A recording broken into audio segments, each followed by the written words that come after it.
আমি চেষ্টা করছি, আমি সিদ্ধান্ত নিয়েছি, আমি ইচ্ছুক। এই বাংলা শব্দের ইংরেজি অর্থ কি হতে পারে এবং এর স্ট্রাকচারটাই কেমন হতে পারে? চলুন আজকের ভিডিওর মাধ্যমে এই বিষয়টি ক্লিয়ার করা যাক। I am trying to verb 1. I am trying to get a job. আমি একটি চাকরি পেতে চেষ্টা করছি।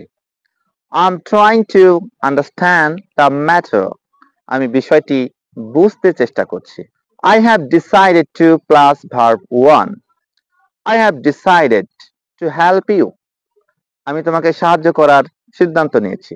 I have decided to change my bad habit. আমি আমার খারাপ অভ্যাসগুলো পরিবর্তন করার সিদ্ধান্ত নিয়েছি। I am willing to learn English. আমি ইংরেজি শিখতে ইচ্ছুক।